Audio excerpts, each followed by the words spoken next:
Hello viewers, আসসালামু আলাইকুম। Special cooking variety চ্যানেলের পক্ষ থেকে নতুন একটি রেসিপি দেখার জন্য আপনাদেরকে স্বাগতম জানাচ্ছি। আশা করছি সকলেই অনেক অনেক ভালো আছেন আর সুস্থ আছেন। আজ আমি আপনাদের সাথে শেয়ার করছি নরসিংদী জেলার ঐতিহ্যবাহী নকশি পিঠা বা ফুল পিঠা। এই পিঠাটা যে কোনো উৎসব আয়োজনে, অতিথি আপ্যায়নে অথবা বিয়েবাড়ি ডালা সাজাতে তৈরি করে ফেলতে পারেন। পিঠাগুলো দেখতে যেমন সুন্দর হয়ে থাকে, খেতেও তেমনই মজাদার হয়ে থাকে, আর তৈরি করা তো খুবই সহজ। তো চলুন এবার আমরা দেখে নিই কীভাবে এই মজাদার নকশি পিঠাগুলো তৈরি করতে হয়। মজাদার এই নকশি পিঠাটা তৈরি করে নেওয়ার জন্য চুলায় একটি প্যানে আমি দিয়ে দিয়েছি 1 কেজি পরিমাণ ভেজা আতপ চালের গুঁড়ো। এখন চুলার আঁচটাকে মিডিয়াম আর লোয়ের মাঝামাঝি করে দিয়ে 4 থেকে 5 মিনিটের মতো সময় আমি চালের গুঁড়াগুলোকে ভেজে নিয়েছি। তারপর একটা চালনা দিয়ে চেলে একটি মিক্সিং বোলের মধ্যে আমি চালের গুঁড়াগুলোকে নিয়ে নিয়েছি, আর এখানে আমি দিয়ে দিয়েছি 1 চা চামচ পরিমাণ লবণ। আর চুলায় একটি প্যানে আমি পানি ফুটিয়ে নিয়েছি। লবণটা নেড়ে চেড়ে গুঁড়ির সাথে ভালোভাবে মিলিয়ে নিয়েছি। তারপরে এই ফুটানো গরম পানিটাকে আস্তে আস্তে করে দিয়ে চালের গুঁড়ির সাথে মিলিয়ে নিচ্ছি। অল্প অল্প করে পানি দিয়ে কিন্তু এই ডোটাকে তৈরি করে নিতে হবে, একবারে কিন্তু বেশি পানি দেওয়া যাবে না। পানি দিয়ে দিয়ে চামচ দিয়ে মিলিয়ে নিচ্ছি। চামচ দিয়ে মিলিয়ে নেওয়া হয়ে গেলে এখন আমি হাত দিয়ে ভালোভাবে ডোটাকে মেখে নিচ্ছি। ডোটাকে কিন্তু ভালোভাবে মেখে নিতে হবে, ডোয়ের ভেতরে যেন কোনো লাম্পস না থাকে। এই যে ডোটা আমার তৈরি করে নেওয়া হয়ে গেছে, দেখুন আমি আপনাদেরকে একটু দেখিয়ে দিচ্ছি ডোটা কতটা স্মুথ হয়েছে। এখন এখান থেকে কিছুটা ডো আমি নিয়ে নিচ্ছি পিঠা তৈরি করে নেওয়ার জন্য, আর বাকি ডোটাকে একটা ভেজা টাওয়েল দিয়ে ঢেকে একটা সাইডে রেখে দিচ্ছি, যাতে করে ডোয়ের উপরের অংশটা ড্রাই হয়ে না যায়। ভেজা টাওয়েল দিয়েও ঢাকতে পারেন, এখানে কোনো ঢাকনা দিয়েও কিন্তু ঢেকে রেখে দিতে পারেন। এখন আমি চলে যাচ্ছি পিঠা তৈরি করে নেওয়ার জন্য। ডোটা দিয়ে প্রথমে ছোট্ট একটু রুটি তৈরি করে নিচ্ছি। রুটিটা কিন্তু এখানে একটু পুরোতে তৈরি করে নিতে হবে, আর ছোট আকারের রুটিটা তৈরি করে নিতে হবে। আমি দেখিয়ে দিচ্ছি রুটিটা কেমন পুরোতে আপনাদেরকে তৈরি করে নিতে হবে। এই যে এরকম পুরোতে আমি পিঠার রুটিটা তৈরি করে নিয়ে নিয়েছি। এর থেকে বেশি পাতলা করা যাবে না, এতে করে পিঠাটা বাঁকা হয়ে যাবে। এখন রুটির মধ্যে কিছুটা তেল মেখে নিয়েছি। তারপর একটি খেজুর কাটার সাহায্যে আমি পিঠার ডিজাইনটা তৈরি করে নিয়েছি। এখানে আপনার ইচ্ছা করলে সুইটাও ব্যবহার করতে পারেন। পিঠার ডিজাইনটা দিয়ে দেওয়া হয়ে গেলে ভেতরের কাজটা আমি করে নিচ্ছি।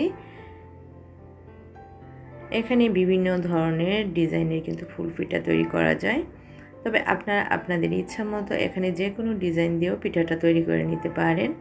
এই যে ভেতরের ডিজাইনটা আমি খুব দ্রুতই তৈরি করে নিচ্ছি। পিঠার ভেতরের ডিজাইনটা তৈরি হয়ে গেলে আমি সাইডটাকেও একটু রাউন্ড শেপের করে কেটে নিচ্ছি। কেটে নিয়ে একটি কাটারের সাহায্যে আমি সাইডটাকে কেটে নিচ্ছি।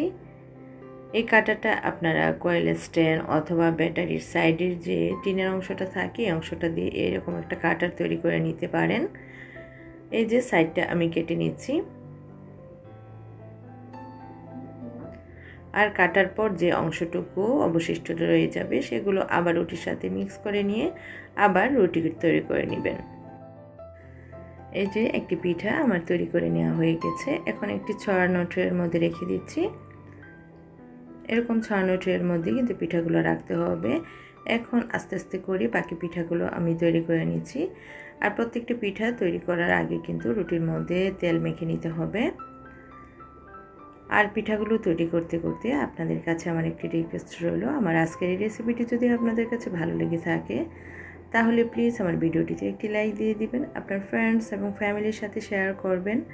আর যারা নাকি আমার চ্যানেল নতুন বন্ধু নতুন জয়েন করেছেন, এখনও আমার চ্যানেলটি সাবস্ক্রাইব করেননি, তারা প্লিজ আমার চ্যানেলটি সাবস্ক্রাইব করে সবসময় আমার চ্যানেলের পাশে থেকে আমাকে সামনে এগিয়ে যেতে উৎসাহ দিবেন। আর যে সকল বন্ধু ইতিমধ্যে আমার চ্যানেলটি সাবস্ক্রাইব করে দিয়েছেন সে সকল বন্ধুকে জানাই অসংখ্য অসংখ্য ধন্যবাদ। কথা বলতে বলতে এখানে কিন্তু আমি বেশ কিছু পিঠা তৈরি করে নিয়েছি। এখন আমি চলে যাচ্ছি পিঠাগুলো ভেজে নেওয়ার জন্য। এজন্য চুলায় একটা প্যানে দিয়ে দিয়েছি বেশ কিছুটা তেল, যেহেতু ডুবো তেলে ভাজতে হবে তাই এখানে তেলের পরিমাণটা বেশি দিতে হবে। তেলটা ভালোভাবে গরম হয়ে আসলে আমি একে একে 3টি পিঠা এখানে দিয়ে দিচ্ছি।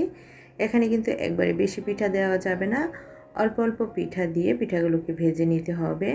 আর পিঠাগুলো একটু শক্ত হয়ে আসলে আস্তে করে উল্টিয়ে দিতে হবে। উল্টিয়ে পাল্টিয়ে পিঠাগুলোকে আমি হালকা গোল্ডেন কালার করে ভেজে নিচ্ছি। পিঠাগুলো যেহেতু দুবার ভাজতে হবে, তাই প্রথম ভাজাতে কিন্তু কড়া ফ্রাই করা যাবে না। হালকা একটু গোল্ডেন কালার হয়ে আসলেই পিঠাগুলোকে আমি তেলটা ঝরিয়ে অন্য একটি পাত্রের মধ্যে উঠিয়ে নিচ্ছি। আর চুলার আঁচটা এখানে কিন্তু একদম মিডিয়ামে রেখে এই পিঠাগুলোকে আস্তে আস্তে করে ভেজে নিতে হবে। সবগুলো পিঠায় আমি একে একে করে ভেজে নিয়েছি। এই যে পিঠাগুলো আমার ভাজা হয়ে গেছে।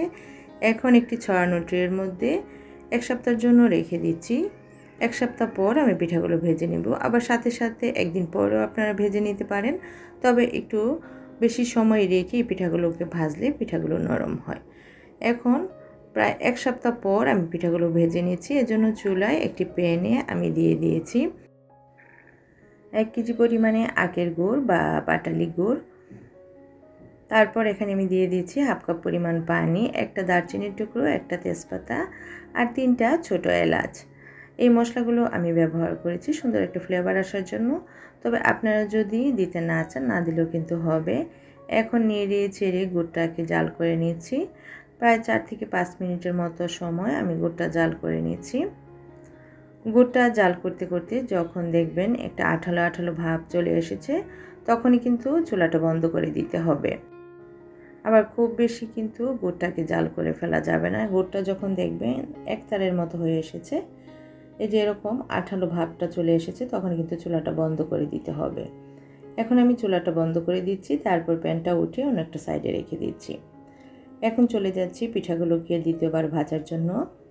এর জন্য চুলায় একটি প্যানে আবারও বেশ কিছুটা তেল আমি দিয়ে দিয়েছি। তারপর তেলটা যখন ভালোভাবে গরম হয়ে আসবে, একে একে 3টা পিঠা এখানে দিয়ে দিয়েছি। এখন পিঠাগুলোকে 3 থেকে 4 মিনিটের মতো সময় আমি ভেজে নিচ্ছি, একদম মুচমুচে করে ভেজে নিয়েছি। তারপর গুড়ের মধ্যে দিয়ে দিয়েছি। গুড়ের মধ্যে পিঠাগুলোকে দিয়ে পিঠাগুলোকে গুড়ের ভেতরে ভালোভাবে ডুবিয়ে দিতে হবে। ডুবিয়ে দিয়ে 3 থেকে 4 মিনিটের মতো সময় আমি গুড়ের ভেতরে রেখে দিচ্ছি। এতে করে পিঠার ভেতরে গুড়টা সুন্দরভাবে ঢুকে যাবে, তখন পিঠাটা খেতে ভালো লাগবে, একদম সফট হবে। প্রায় 4 মিনিট পর গুড় থেকে আমি পিঠাগুলোকে উঠিয়ে নিচ্ছি। উঠিয়ে অন্য একটি পাত্রের মধ্যে রেখে দিচ্ছি। এভাবে একে একে সবগুলো পিঠাই আমি ভেজে নিচ্ছি। দেখুন পিঠাগুলো দেখতে কতটা সুন্দর হয়েছে, আর খেতে কিন্তু ভীষণ মজার হয়েছিল। পিঠাগুলো এভাবে তৈরি করে একটা এয়ারটাইট বক্সে ভরে 1 মাসের বেশি সময় সংরক্ষণ করতে পারেন। পিঠাগুলো সুন্দর থাকবে। এখন গরম গরম একটি পিঠা আপনাদেরকে ভেঙে দেখিয়ে দিচ্ছি পিঠাটা কতটা নরম হয়েছে। আশা করছি আমার আজকের রেসিপিটি আপনাদের কাছে ভালো লেগেছে। আজ তাহলে এখানে বিদায় নিচ্ছি। সবাই অনেক বেশি ভালো থাকেন আর সুস্থ থাকেন। আল্লাহ হাফেজ।